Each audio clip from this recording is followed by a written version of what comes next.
Anda pengusaha, Anda investor saham, hari ini sedang bingung, saya harus memilih siapa? 15 juta orang diprediksi males ikut pemilu, mending saya liburan ke luar negeri dan nggak mau sentuh-sentuh yang namanya pemilu. Apakah perlu demikian? Memang di Indonesia sekarang agak sulit mencari referensi, mencari orang yang dipercaya untuk bisa membantu Anda di dalam menentukan. Tapi saya, Gemma Gyardi dari Astronaci, saya akan membantu Anda untuk menentukan presiden yang kira-kira baik, cocok untuk memimpin negara ini dan membuat hidup Anda lebih baik, bisnis Anda lebih besar, dan membantu seluruh masyarakat Indonesia yang saat ini sedang melihat YouTube bersama Astronaci untuk bisa menentukan pilihannya secara fair dan objektif. Subscribe YouTube ini dan kita lihat bersama-sama apa 5 kriteria presiden yang baik.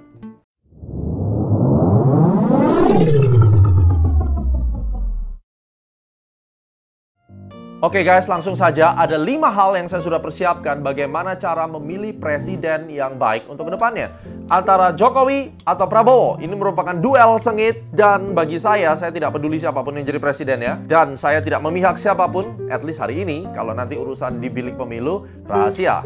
Oke, sekarang kita akan langsung pikirkan, apa 5 hal yang akan membuat Anda memilih presiden yang baik dan membuat hidup Anda di masa depan akan menjadi lebih baik. Yang pertama, pilihlah calon presiden yang kalau berbicara based on data dan kemudian memiliki perencanaan pembangunan dan seterusnya yang mature atau yang artinya sudah matang.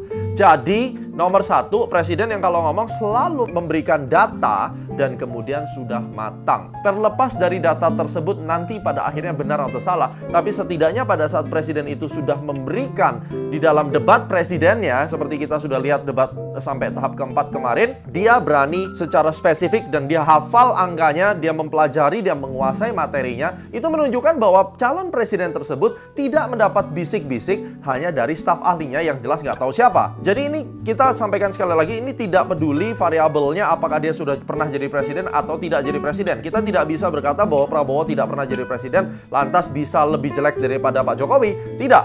Prabowo maupun Jokowi kita anggap belum pernah jadi presiden dan inilah parameternya. Yang nomor 1 adalah, saya ulangi, pilih calon presiden yang kalau berbicara berdasarkan data dan memiliki planning yang matang. Planning yang matang itu seperti apa? Jadi kalau bikin planning, bikin perencanaan, kalau ngomong Anda periksa lagi debat 1-4, dia calon presiden ini bukan memberikan sebuah angan-angan yang tidak bisa direalisasikan atau yang ngimpi, yang khayalan. Bagaimana menentukannya? Saya yakin teman-teman semua juga sudah memiliki nalar atau logik yang tahu bahwa ini kalau ngomong asal ngomong. Ini bikin perencanaan yang tidak akan pernah mungkin dilakukan. Contohnya seperti yang sudah terjadi. Bisa dilihat di berita, waktu dulu pemilihan gubernur, ada DP rumah 0%. Semua orang itu pasti mentertawakan, khususnya orang yang tahu ekonomi. Ini mana mungkin? Dan terbukti setelah itu terjadi, setelah masyarakat memilih, akhirnya DP 0% itu banyak syarat dan ketentuan yang tidak jelas. Nah, inilah yang dikatakan plan yang tidak matang atau plan yang hanya sekedar lip service.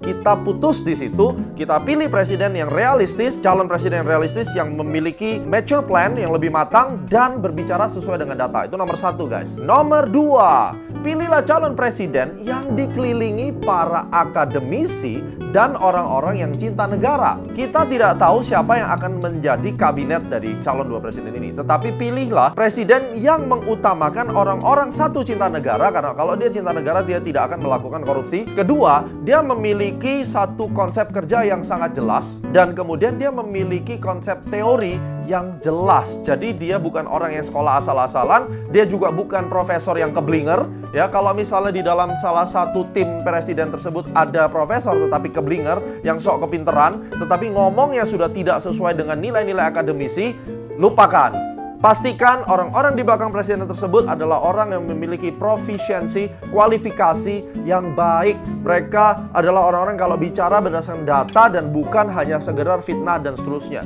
Dan hindari orang-orang yang selalu di dalam kubunya hoax, fitnah, dan kalau ngomong di media massa itu ngomong asal-asalan. Sekali lagi, logika kita bisa menentukan. Kalau dari sekarang tim suksesnya berisi manusia-manusia yang tidak memiliki rasionalitas yang beres, cara berpikir yang kacau balau, jangan dipilih. Nomor 3, carilah calon presiden yang konsisten, visioner, dengan konsep yang realistis. Kita ingat 32 tahun Pak Soeharto memerintah, walaupun katanya korupsi, tetapi beliau adalah seorang yang visioner. Terbukti Bandara Soekarno-Hatta bisa dibangun dan sampai hari ini bangunannya masih ada. Jalan tol dibangun oleh Presiden Soeharto dan bagus. Saya tidak bicara bahwa Presiden Soeharto adalah presiden terbaik sepanjang masa, tetapi ini contoh visioner. Untuk calon presiden ke depan, carilah yang memiliki visi yang jelas, yang bisa disusun berdasarkan misi yang jelas, dan kemudian calon presiden ini haruslah memiliki satu konsep yang realistis, bukan konsep yang asal-asal mimpi, asal ngomong biar terlihat bombastis. Contohnya di dalam debat yang terakhir, saya melihat salah satu calon presiden terlalu fokus kepada perang.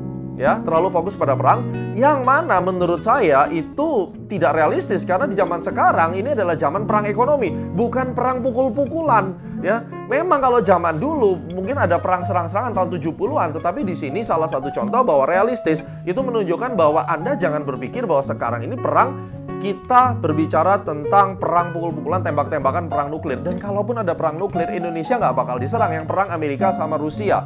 Jadi guys, ini salah satu contoh yang realistis. Saya rasa di debat kemarin Jokowi menang 1 poin dan Prabowo mengalah 1 poin karena dengan fokus daripada skala prioritas. Ini salah satu contoh. Mungkin nanti ada statement balasan, tetapi ini memberikan satu gambaran kepada Anda bahwa contoh realistis itu seperti apa. Kalau kita bicara apakah sekarang punya uang 1 triliun itu akan dipakai untuk membangun infrastruktur dan memperbaiki sektor-sektor yang masih lemah, atau memperlengkapi senjata TNI, saya merasa bahwa kenapa kita harus prioritaskan yang TNI untuk saat ini ya, tahun ini misalnya, karena belum tentu juga akan diserang oleh musuh. Ini merupakan satu konsep realistis yang diutarakan oleh salah satu calon, yakni Pak Jokowi. Masalah skala prioritas itu contoh kepada Anda untuk berpikir bagaimana sih sebenarnya konsep yang realistis. Oke, ingat nomor 3, visioner dan memiliki konsep realistis. Kemudian yang keempat, pilihlah calon presiden yang semua statementnya, semua perilakunya, semua tindak tanduknya di dalam masa kampanye.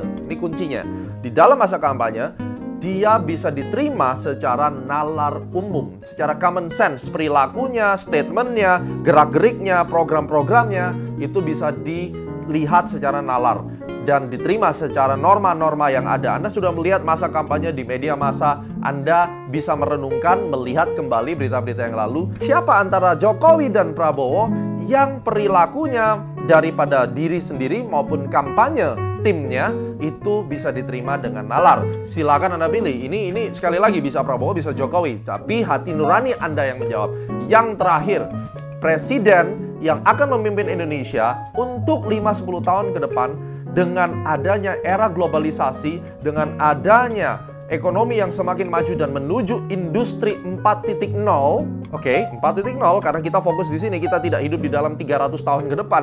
Kita akan menyongsong 10 tahun ke depan di mana digital era, globalisasi, industri 4.0 ya, ini semua akan merajalela. Maka pilihlah calon presiden yang mengerti betul tentang bagaimana mendesain sebuah platform, berinvestasi pada platform yang nantinya akan siap untuk menunjang makroekonomi Indonesia menghadapi tantangan globalisasi yang akan semakin keras datangnya. Terutama sekarang segala sesuatunya sudah serba digital, e-commerce ya luar biasa, terus kemudian kita bicara dengan fintech yang luar biasa. Jadi pilihlah presiden yang akan memiliki visi realistis jangka panjang, karena ini bukan short term, untuk bisa membangun investasi platform, baik itu secara teknologi, platform untuk kemudian bisa membangun ekonomi Indonesia baik secara mikro dan makro melalui perekonomian, melalui UKM, melalui kebijakan-kebijakan kredit untuk mencegah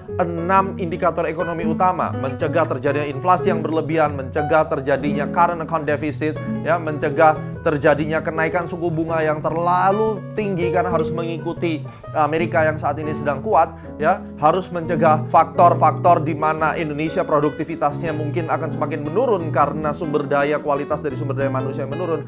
Carilah presiden yang memiliki visi yang jelas, misi yang jelas, didukung oleh tim yang jelas, agar Indonesia memiliki platform infrastruktur untuk mencegah hancurnya poin-poin dari makroekonomi ini. Kalau makroekonomi kita kuat, mikroekonomi kita kuat, saham akan naik, bisnis akan lancar, dan saya percaya uang Anda akan bertambah banyak.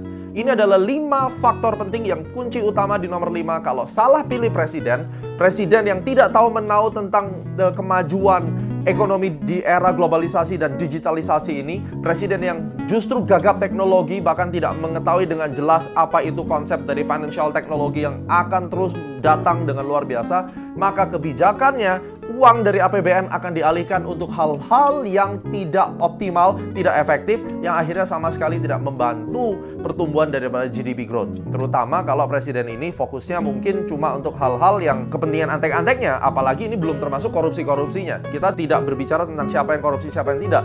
Tidak perlu korupsi, tetapi kalau alokasi dana daripada APBN tidak jatuh pada konsep yang tepat untuk menghadapi serangan daripada globalisasi, Indonesia akan hancur dan Anda bisnisnya juga akan hancur. Hati-hati, jangan golput. Tanggal 17 April, pilih presiden sebagai pengusaha, sebagai investor saham. Carilah calon presiden yang akan membuat ekonomi Indonesia makin maju kalau Anda ingin hidup lebih enak. Saya Gema Guyardi, subscribe YouTube ini, bagikan ke seluruh rekan-rekan di tanah air maupun di luar negeri agar mereka menggunakan hak pilihnya dan pilihlah presiden untuk Indonesia yang lebih baik. Sukses selalu.